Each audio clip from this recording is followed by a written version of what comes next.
चवदार तळ सत्याग्रह दिनाचा आज 99वा वर्धापन दिन। चवदार तळ आणि क्रांतीस्तंभ परिसरात विद्युत रोषणाई करण्यात आली आहे।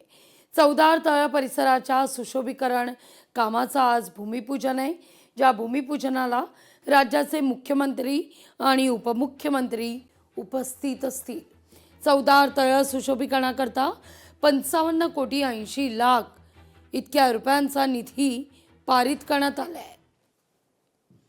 महामानव डॉक्टर बाबासाहेब आंबेडकर यांनी महाडचं चवदार तळ हे दलितांकरता खुलं केलं, तो हा आजचा दिवस सर्वत्र सत्याग्रह दिन म्हणून साजरा होतोय।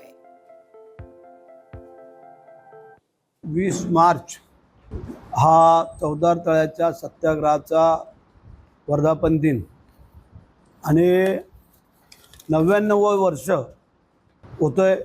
पुढच्या वेळेला 100वं वर्ष होणार आहे। या वेळेला स्वतः मुख्यमंत्री, उपमुख्यमंत्री, आमचे काही मंत्री, आमदार, खासदार हे सगळे येणार आहेत आणि चवदार तळ्याच्या सुशोभीकरणाचं भूमिपूजन मुख्यमंत्र्यांच्या, उपमुख्यमंत्र्यांच्या शुभ हस्ते होणार आहे। लोकशाही मराठी ऐका, पहा, जागरूक रहा।